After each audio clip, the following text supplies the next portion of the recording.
Hi friends, பாப்பா families எல்லாருக்கும் ஹாய்ங்க. இன்றைக்கி கொஞ்சம் நான் பேசுகிறது வந்து அதிகமாக தான் இருக்கும். கேட்கணும்னு நினைக்கிறவங்க கேளுங்க, ஓகேங்களா? நம்ம சேனல் ஆரம்பித்து கிட்டத்தட்ட வந்து கிட்டத்தட்ட ஒரு 5 வருஷத்துக்கிட்ட ஆக போகுது, சரிங்களா? நம்மளுக்கு வந்து எந்த விதமான பேட் கமெண்ட்டும் வந்ததில்லை. எனக்கு தெரியும், என்னை ரெகுலராக ஃபாலோ பண்ணிக்கிட்டு இருக்கு. நம்ம சேனல் ஆரம்பித்த நாள்லேருந்து இன்ன வரைக்கும் ஃபாலோ பண்ணிக்கிட்டு இருக்கிறவங்க நிறைய பேர் இருக்காங்க. அதாவது நிறைய பேர் இல்லாட்டியும் கொஞ்சம் பேர் இருக்காங்க. அவங்களுக்கெல்லாம் நான் எப்படி ரிப்ளை பண்ணுவேன் என்னென்னு அவங்களுக்கு கண்டிப்பாக தெரியும். அதையும் தாண்டி அவங்க ஃபேமிலியில் நடக்கிறத நம்மகிட்ட ஷேர் பண்ணுற அளவுக்கு க்ளோஸாக உள்ள நம்ம சப்ஸ்கிரைபரும் நம்மளுக்கு இருக்காங்க. அவங்க வீட்டில் என்ன பிரச்சனை நடந்தாலும் சரி, நல்ல சந்தோஷம் நடந்தாலும் சரி, ஷேர் பண்ணக்கூடிய நல்ல உறவுகளும், அதாவது நம்ம சப்ஸ்கிரைபராக மாறி இப்போ உறவுகளாக நம்மளுக்கு ஷேர் பண்ணுற நம்ம ஃப்ரெண்ட்ஸும் இருக்காங்க. சில விஷயம் நான் எப்போதுமே வந்து கமெண்ட்டுக்கு வந்து நான் எப்படி ரிப்ளை பண்ணுவேங்கிறது தெரியும். போங்கப்பா வாங்கப்பா அப்படின்னு தான் எல்லாத்துக்குமே ரிப்ளை பண்ணுவேன். நம்மளுக்கு பேட் கமெண்ட்டும் வந்தது கிடையாது. ஆனால் என்னென்னா, ஒரு சேனல் பார்த்துருப்பாங்க போல், அவங்க ஃபேஸ் காமிச்சு வீடியோ போடுறாங்க. அதை பார்த்துட்டு நீ ஏன் போடுற, அச்சு இங்கிட்ட வந்துருமா, இங்கிட்ட வந்துருவா, அவங்க ஃபேஸ் காமிச்சு போடுறாங்கன்னு சொல்லிட்டு நீ ஏன் போடுற, இனிமேல் நீ போடக்கூடாது அப்படிங்கிற மாதிரி ஒரு கமெண்ட் வந்திருந்தது. ஆக்சுவலாக ஃபேஸ் காமிச்சு இவங்கெல்லாம் வந்து நம்ம ரெகுலர் ஃபாலோவர்ஸ் கிடையாது, நம்ம சப்ஸ்கிரைபர் கிடையாது. ஏன்னா நம்ம ஃபஸ்ட்டு நாளில் ஃபேஸ் காமிக்கும் போது என்ன ரீசனுக்காக ஃபேஸ் காமிக்கிறோம், யூடியூப் பக்கம் இப்போ என்ன ப்ராப்ளம் போயிட்டுருக்கு சேனல்களுக்கெல்லாம், அந்த ஒரு ரீசனுக்காக தான் இப்போ வந்து ஸ்டோரி சேனல் வச்சுருக்க எல்லாருமே ஃபேஸ் காமிச்சு போடுறோம். அதெல்லாம் தெரியாமல் திடீர்னு நம்மளுக்கு ஒரு வீடியோ வந்து பார்த்துட்டு அந்த சேனலில் ஃபேஸ் காமிச்சு போடுறாங்க, அவங்கள மாதிரியே போடுறீங்க. ஓகே, ஃபேஸ் காமிக்கிறது படம் சில சேனலில் வந்து போட்டிருந்தாங்க. நான் பார்த்ததுக்கப்புறம் நிறையா வந்து யூடியூப் தரப்புலையும் சேட் பண்ணி கேட்டோம், டெக் சேனலையும் பார்த்தோம். அவங்க என்ன சொல்லியிருந்தாங்க அப்படின்னா, இது மாதிரி ஃபேஸ் காமிக்கிறதுனால ப்ராப்ளம் ஃபுல்லாலாம் சால்வ் ஆகாது, அப்படி பண்ணுறது கொஞ்சம் பெஸ்ட்டாக இருக்குங்கிற மாதிரி சொல்லியிருந்தாங்க. ஸோ நம்மளும் ஃபாலோ பண்ணோம். இப்போ எல்லாருமே ஃபாலோ பண்ணுறாங்க. ஓகே, இல்லை நான் தெரியாமல் கேட்குறேன், ஒருத்தர் பண்ணுறத இன்னொருத்தர் பண்ணக்கூடாதுன்னு அப்படின்னா என்ன? இப்போ உங்கள் வீட்டில் சிக்கன் சமைக்கிறீங்க அப்படின்னா அடுத்த வீட்டில் சிக்கன் சமைக்கக்கூடாதா? உங்கள் வீட்டில் மதியம் லஞ்சு சமைச்சு சாப்பிட்றோம்ல, அடுத்த வீட்டில் சமைச்சு சாப்பிடக்கூடாதா? அது எனக்கு புரியவே இல்லை. நான் தெரியாமல் தான் கேட்குறேன். ஒரு குடும்பம் இருந்தால் ஹாப்பி, கோபம், மகிழ்ச்சி, ரொமான்ஸு, லவ்வு, இப்படி எல்லா குடும்பத்துக்குமே இருக்கும். ஒரு குடும்பத்தில் கல்யாணம் நடந்தால் இன்னொரு குடும்பத்தில் கல்யாணம் நடக்கக்கூடாது, அப்படியே அது இருக்காங்க. குடும்பங்கிறது கார்ட்டூன் சேனலை பொறுத்தவரைக்கும் ஸ்டோரி தான் போட்டுக்கிட்டு இருக்காங்க, லைஃப் ஸ்டைலை பற்றி போட்டுக்கிட்டு இருக்கோம். அப்போது ஒருத்தர் கல்யாணம், காது குத்து, சடங்கு, பொண்ணு பார்க்க போகிறது, கல்யாணம் பண்ணுறது, நிச்சயம் பண்ணுறது, தலைக்கு தண்ணி ஊற்றுறது, இது எல்லாமே எல்லா சேனல்லையும் வரும். அவங்கவுங்க பழக்கம், அவங்கவுங்க ஊர் வழக்கம், அவங்கள மைண்டுக்கு ஏற்றது, அவங்களுக்கு தெரிஞ்சது. கல்யாணம் பண்ணிட்டாங்க அந்த சேனலில், நீங்கள் கல்யாணம் பண்ணுற மாதிரி ஏன் போடுறேன்? அவங்க ஒரு சேனலில் வயசுக்கு வந்துட்டா நீ ஏன் வயசுக்கு வந்த மாதிரி போடுறேன்? அப்படிலாம் கேட்க இங்கே யாருக்கும் எதுவும் உரிமை கிடையாது, ஓகேங்களா? அவங்களுக்கு தெரிஞ்சதை அவங்கவுங்க ஊர் பழக்கப்படி என்ன பண்ணுறாங்களோ அதை வச்சு தான் கதையாக கொண்டு போகிறோம். நார்மல் லைஃப் ஸ்டோரியாக, நார்மல் லைஃப்பில் நடக்கிற ஒரு ஸ்டோரியாக தான் நம்ம கதையெல்லாம் இருக்குது. என்ன பண்ணுறது, காது ஊத்து பண்ணுறது, சடங்கு பண்ணுறது, பொண்ணு பார்க்குறது, மாப்பிள்ளை பார்க்குறது, குழந்தை பிறக்கிறது, கன்சீவ் ஆகிறது, இது எல்லாமே எல்லா ஹியூமன்ஸுக்கும், எல்லா மனுஷங்களுக்கும் நார்மல் லைஃப்பில் நடக்கக்கூடிய சந்தோஷம், கஷ்டம், இப்படி மகிழ்ச்சி, லவ், ரொமான்ஸ், இப்படி எல்லாமே கலந்ததான் ஒரு குடும்ப வாழ்க்கை. குடும்ப வாழ்க்கையில் என்னென்னலாம் பண்ணுறோமோ அதை தான் கதையை எடுத்து போட முடியும். நல்லா தெரிஞ்சுக்கோங்க. ஒரு குடும்ப வாழ்க்கையில் வந்து கஷ்டம், நஷ்டம், இன்பம், துன்பம், மகிழ்ச்சி, லவ், திருமணம், மற்ற காது குத்து, கல்யாணம், சடங்கு, இது எல்லாமே கலந்து இருக்கும். எல்லார் வீட்லேயும் நடக்கும், எல்லார் ஊர்லேயும் நடக்கும், முக்கியமாக எல்லா சேனல்லையும் நடக்கும், ஓகேங்களா? தெரிஞ்சுக்கோங்க. அவங்கவுங்க ஸ்டைலில் அதில் என்ன எடிட்டிங் கொடுத்துருக்காங்க, அவங்களுக்கு தெரிஞ்ச என்ன விஷயத்தை அதில் கொண்டு வந்திருக்காங்க, அவங்களுக்கு தெரிஞ்ச மாடுலேஷனில் என்ன ஸ்டைலில் பேசியிருக்காங்க, இப்படியெல்லாம் தான் இருக்குது ஒரு கதையோட என்ன ட்விஸ்ட்டில் அவங்க கதையை கொண்டு போகிறாங்க. ஒரு லவ்வர்ஸும் ஒரு பையனும் பொண்ணையும் ஒரு லவ்வரை பிரிக்கிற மாதிரி ஒரு கதை கொண்டு போகிறோம். இதில் பல சேனலில் கொண்டு வந்திருப்பாங்க. பல சேனலில் வந்து ஹஸ்பண்ட் ஒய்ஃபு கஷ்டப்படுற மாதிரி கொண்டு வந்திருப்பாங்க. ஆனால் அந்த கஷ்டம் அவங்களுக்கு என்ன ரீசனால் வந்தது, அந்த ரீசன் எந்த இதிலேருந்து அவங்க மீள போகிறாங்க, அப்படி தான் கதையில் ட்விஸ்ட் இருக்குமே தவிர நீ கஷ்டமே படக்கூடாது, நீ சந்தோஷமே படக்கூடாது, நீ ஹாப்பியாகவே வீடியோ போடக்கூடாது, நீ கஷ்டப்படுற மாதிரி வீடியோ போடக்கூடாது அப்படின்னு நீங்கள் யாருக்கும் சொல்கிறதுக்கு எதுவும் கிடையாது. எல்லார் வீட்லையும் வீட்டை கூட்டுறது, சமைக்கிறது, காய் கட் பண்ணுறது, தூங்குறது, கோயிலுக்கு போகிறது, குளத்துக்கு போகிறது, எல்லா விசேஷங்களையும் கலந்துக்கிறது, எல்லா விசேஷம் வீட்டில் வர்றது, இது எல்லாமே எல்லார் வீட்லேயும் நடக்கும்.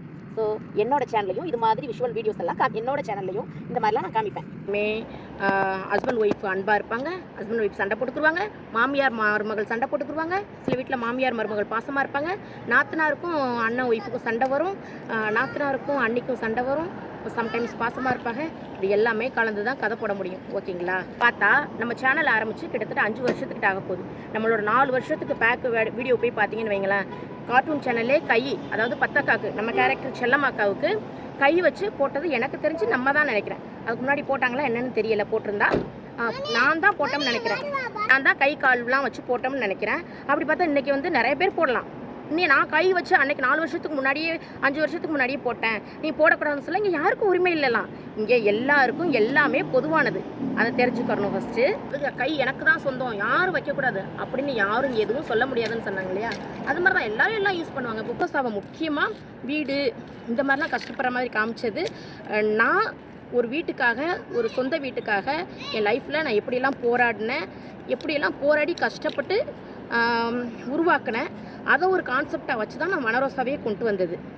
என்னோட ஓன் ஸ்டைலில் கொஞ்சம் நிழல் பாதி நிஜம் பாதின்னு சொல்லுவாங்க இல்லையா? அதனால வனரோசா கேரக்டர் ஃபுல்லாகவே என்னோடதா அப்படின்னா அப்படி கிடையாது. கல்யாண லைஃப்பில் ஒரு கஷ்டத்தை தாண்டி எப்படிலாம் நல்லா இருக்காங்க அப்படிங்கிற கான்செப்டை வச்சு தான் நான் வனரோசாவோட அந்த வீடு கான்செப்ட் அதெல்லாம் கொண்டுட்டு வந்தது. வீடு சொந்த வீடு அமைகிறதுக்கு எப்படியெல்லாம் போராடுறாங்க அப்படிங்கிற கான்செப்ட் தான் முக்கியமாக நம்ம வனரோசாவுக்கு வச்சுருப்பேன். வீடு இல்லாதனால எவ்வளோலாம் அந்த பொண்ணு கஷ்டப்படுது அப்படிங்கிற மாதிரி தான் நான் மெயினாகவே வனரோசா ஃபஸ்ட்லேருந்து காமிச்சிருப்பேன். வந்து நிழல் பாதி நிஜம் பாதிங்கிற மாதிரி தான் என்னோட ஓன் கதையும் கொஞ்சம் வந்து கற்பனை கதையும் மிக்ஸ் ஆகி உள்ளது தான் அந்த வனரோசாவோட கேரக்டர். சொந்த வீடு கட்டுறதுக்கு நான் மட்டும்தான் உலகத்திலேயே கஷ்டப்பட்டேன், நான் மட்டும்தான் ஓடி ஓடி உழைச்சேன், நான் மட்டும்தான் சிரமப்பட்டு சொந்த வீடு கட்டினேன் அப்படின்னு சொல்ல முடியுமா? அது சொன்னால் தப்பு இல்லையா? ஒரு சொந்த வீடு கட்டணும் அப்படின்னா வந்து எல்லாருமே கஷ்டப்பட்டுருப்பாங்க, எல்லாருமே சிரமப்படுவாங்க, எல்லாருமே உழைப்பாங்க. யாரும் படுத்து கிடந்துட்டு சொந்த வீடு வந்து கட்டிட முடியாது இல்லையா? அதனால் சொந்த வீடு கட்டுற கதையை நான் கஷ்டப்பட்டதை அப்படியே கதையில் காமிக்கிறேன் அப்படின்னா அதாவது என்னோடய எக்ஸ்பீரியன்ஸை நான் கதையில் காமிக்கிறேன், அவ்வளோதான். அது என்னோட கதை, யாருமே பண்ணக்கூடாது. அந்த மாதிரி சொந்த வீடு கட்ட சிரமப்படுற மாதிரி கஷ்டப்படுற மாதிரி யாருமே காட்டக்கூடாது அப்படின்னு சொன்னால் அது சரியாக வருமா? அது தப்பு இல்லையா?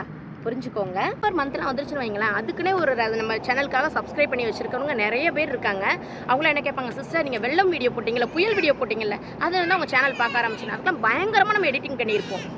அந்த வெள்ளத்தில் அதிலலாம் மூழ்கி போய் அதில் மீண்டு வர மாதிரிலாம் பயங்கரமாக எடிட் பண்ணியிருப்போம். இப்போது நிறைய பேர் பண்ணுறாங்க, நான் அப்போ பண்ணது நீங்கள் அப்போ பண்ணுற அப்படின்னு யாரையும் சொல்ல முடியாது. ஏன்னா இங்கே எல்லாமே எல்லாருக்கும் பொதுவானது, எல்லோரும் யூஸ் பண்ணலாம். நிறைய அந்த மூமெண்ட்ஸ் எல்லாம் ஃபஸ்ட்டு ஸ்டார்டிங்கில் கொடுத்தேனா அது மாதிரிலாம் வந்து என்னையை பார்த்தா நீ வச்சேன்னு சொல்ல முடியுமா? அவங்க மைண்டுக்கே தோண்டி வச்சுருக்கோம். இன்றைக்கி வந்து முன்னாடி வந்து அவங்க ஸ்டைலில் வந்து தம்ப்நெயில்லாம் வச்சுக்கிட்டு இருந்தோம் யூடியூப்பில். இன்றைக்கி ஏஐயில் ஈஸியாக வச்சுட்டு போயிடுறாங்க எல்லாருமே. அதனால் நான் தான் யூஸ் பண்ணுவேன், நீ யூஸ் பண்ணக்கூடாதுன்னு சொல்ல முடியுமா? அப்படியும் சொல்ல முடியாது. ஒரு விளாக் சேனல் எடுத்துக்கிறேங்க, ஒரு கண்டென்ட் ஒரு விளாக் போட்டாங்க, ஒரு விளாக் சேனல்காரங்க போட்டான்னு வைங்களேன், 1000 சேனல் அதே கண்டென்ட் எடுத்து அவங்கவுங்க ஸ்டைலில் கொடுக்குறாங்க. தன்னால் என்ன முடியும் அதே கான்செப்டை வச்சு அவங்க ஸ்டைலில் கொடுக்குறாங்க. ஸோ அப்படி இருக்கும் போது இது நார்மல் லைஃப் ஸ்டோரினால் நடக்கிறத தான் போட முடியும்.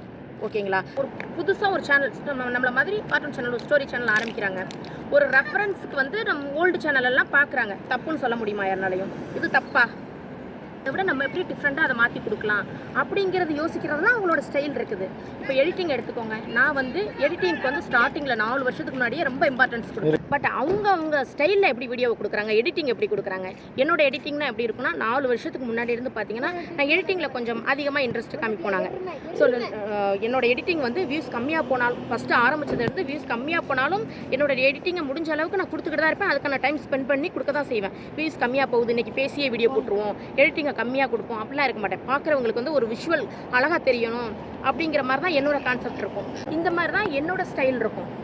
சில பேர் எப்படி இருக்கலாம், அவங்க மைண்ட் செட்டுக்கு ஏற்ற மாதிரி எடிட்டிங்கை குறைச்சிக்கிட்டு நம்மளோட மாடுலேஷன் பேசுகிறதுலையே கதை இன்ட்ரெஸ்ட்டாக கொண்டு போகிற மாதிரி இருக்கலாம். ஸோ ஸ்டைலுங்கிறது அவங்களோட பொறுத்து தான் இருக்குது.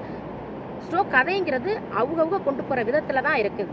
என் ஃப்ரெண்டு கூட சொல்லுவா, நீ ஓவராக எடிட்டிங் கொடுக்குறியே, நீ எப்போதும் உன்னோட எல்லா வீடியோஸ்க்கும் எடிட்டிங் எதிர்பார்ப்பாங்க அப்படின்னு. அப்படி எதிர்பார்த்தாலும் நான் வியூஸ் கம்மியாக போனாலும் என்னால் முடிஞ்ச எடிட்டிங்கை கொடுப்பேன். சில வீடியோவுக்கு மட்டும்தான் எடிட்டிங் எதுவுமே இல்லாமல் சும்மா அனிமேஷன் மட்டும் இருக்கும். ஹார்ஸாக பேசுகிறேன் அப்படின்னு நினைக்காதீங்க. இங்கே இந்த கதையை பொறுத்தாலும் லைஃப்பை பொறுத்தாலும் இங்கே எதுவுமே யாருக்குமே நிரந்தரம் கிடையாது. எல்லாருமே எல்லாத்தையும் பண்ணலாம். அவங்களால முடிஞ்ச அவங்க திறமையை வச்சு முடிஞ்சதாக பண்ணலாம். இது நமக்கு மட்டும் இல்லை, இதை நிறைய பேர் ஃபேஸ் பண்ணியிருப்பாங்க. ஸோ நான் வந்து எல்லாருக்கும் சொல்கிறது இதுதான். இது எனக்கு வந்த கமெண்ட் வந்து அவங்க ஃபேஸ் காமிச்சதுனால நீங்கள் காமிக்கிறீங்க அப்படின்னு. நான் வந்து ஃபேஸை காமிச்சதையும் தாண்டி இந்த மாதிரி நிறைய பேருக்கு வந்திருக்கலாம். நிறைய பேர் வந்து இதுக்கு என்னடா அப்படி சொல்கிறாங்கன்னு ஃபீல் பண்ணிக்கிட்டு இருக்கலாம். ஸோ இந்த மாதிரி மைண்ட் செட்டில் இருக்க யாராக இருந்தாலும் தெரிஞ்சுக்கோங்க, எதுவுமே இங்கே யாருக்கும் சொந்தம் கிடையாது, யாருக்கும் இது நிரந்தரமும் கிடையாது. அவங்கவுங்க ஸ்டைலில் அவங்கவுங்க திறமையை வச்சு முன்னுக்கு வாங்க, முன்னுக்கு வர ட்ரை பண்ணுவோம், அவ்வளோதான். அந்த சிஸ்டர் இது மாதிரி நீ வா போன்னு தயவு செஞ்சு யாரையும் பேசாதீங்க.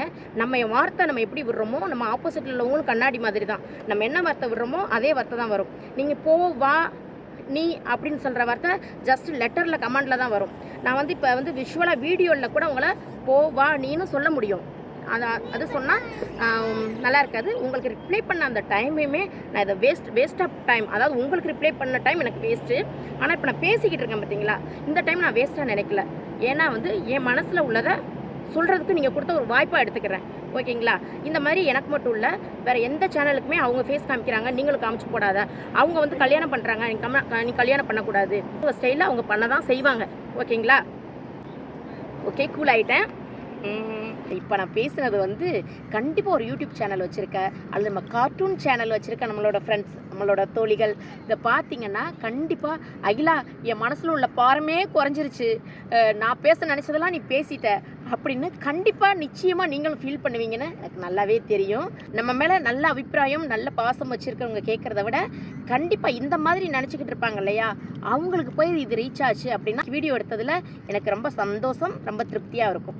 ஓகே ஃப்ரெண்ட்ஸ், ஏன்னா அவங்க மனசை மாற்றிக்கிட்டாங்க அப்படின்னா. பிடிச்ச என்னோடய ஃப்ரெண்ட்ஸ் வந்து எனக்கு ஒரு 100 பேர் வந்து ரெகுலராக போட்ட உடனேயே ஒரு 200 பேர் பார்க்குறாங்கன்னு வைங்களேன். அதில் போட்ட உடனே 10-20 பேர் கமெண்ட் பண்ணுறாங்கல்ல, அதுதான் எனக்கு ஹாப்பி. ஸோ அவங்க என்னட்டேருந்து எதையோ பிடிச்சதுனால தான் எனக்கு என்னையை ஃபாலோ பண்ணுறாங்க. ஓகேங்களா? அப்படி இருக்கும்போது இந்த இப்படி கமெண்ட் சொல்கிறவங்க எல்லாருமே எப்போவாவது வந்து பார்க்குறவங்க தான்.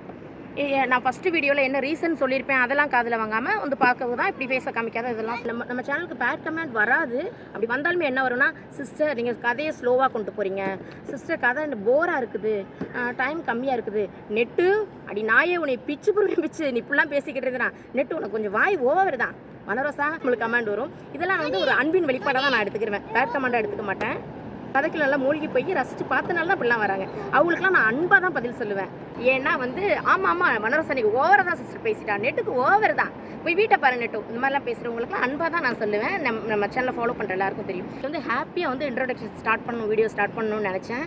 சரி ஓகே, இதுக்கும் வந்து நான் பதில் சொல்கிறதுக்கு ஒரு சான்ஸ் கிடைச்ச மாதிரி அவங்களோட கமெண்ட்டை நினச்சிக்கிறேன்.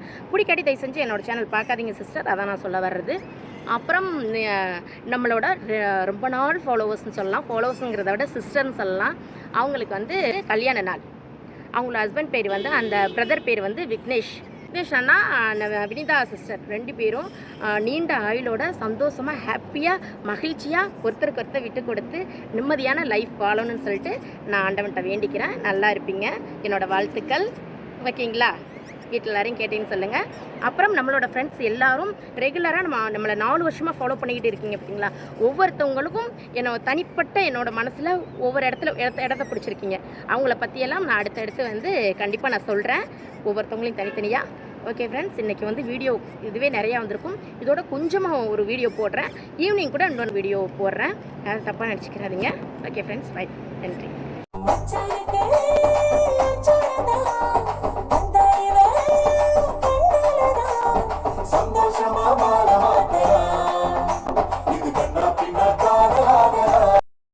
ஐயோ கடவுளே, எனக்கெல்லாம் இது தேவையாத்தா? டூரு கீரெல்லாம் நைட்டெல்லாம் அல்லவால படுத்துற ஆளுக, தூங்காமையும் கொல்லாமையும். அங்கே மாமா என்ன பண்ணிக்கிட்டு இருக்காங்களோ, சோறாக்குனாங்களோ, குழம்பு வச்சாங்களான்னு தெரியல. ஆடு மாடெல்லாம் எப்படி கிடக்குதோ, நான் இப்படி இவளோட சுத்துறேன். என்கிட்ட வந்து பத்தியல நைட்டெல்லாம் பாடா படுத்தி விட்டுப்புட்டு இப்போ 2 பேரும் கவுந்து அடிச்சு குப்பரை அடிச்சு தூங்குறாங்க, ஒருத்த மேலே ஒருத்த. காலை போடுறதும் கையை போடுறதும் இப்படி பண்றாளே இவளுக. அடியே விடிச்சிருச்சுடி, எந்திரிங்கடி. அடி எந்திரிக்க புரியல இல்லையா? போய் நெட்டுக்குட்டி, நெட்டு வனரசா, எந்திரிங்கம்மா. ஏக்கோ சும்மா கத்திக்கிட்டே இருக்காதக்கா, மிட் நைட்டில் வந்து எழுப்பிக்கிட்டு உசுர வாங்குறேன், போய் படுப்பு சாம. அடியே இப்போ எந்திரிக்க போறியா இல்லையாடி? ஊரு சாக்கெல்லாம் எந்திரிச்சிருச்சுல, எல்லாத்தையும் பொட்டனை முடிச்சையும் கடிச்சிக்கிட்டு உட்காந்துக்கிட்டு இருக்குதுங்க. பசுக்கெல்லாம் ஒன்றும் போன பண்ணல, நீ ஒன்றும் மறக்கானா இப்படி கவுந்தடிச்சு தூங்குனா என்ன அர்த்தம்? எந்திரி முடி. ஏக்கா என்னக்கா சொல்ற? விடிஞ்சிருச்சா? அதுக்குள்ளேயுமா விடிஞ்சிருச்சாவா? சேவை கூவி அந்த சேவலை பிடிச்சி அடிச்சு குழம்பு வைக்கிற நேரமே வந்து போச்சு. எந்திரிங்க முடி, மதிய சாப்பாடு நேரம் வந்துருச்சு. விடிஞ்சிருச்சான்னு கேட்குறாங்க, விடிஞ்சிருச்சான்னு. அப்பா அத்தி, இந்த எரும மாட்டு கால் தானக்க எப்படி மாடை மல்லாக்க மேலே தூக்கி போட்டிருக்குன்னு பாரு. ஏக்கா நீ அதை பிடிச்ச அப்படி இழுத்து போடக்கூடாது. எப்பா கால் வலிக்குது. என்னடா லாரி ஏறுற மாதிரி கனவு வருதேன்னு பார்த்துக்கிட்டு இருந்தேன். எல்லாம் அதுக்கு கால் தானாக்கும். தள்ளி போய் தலைப்பா.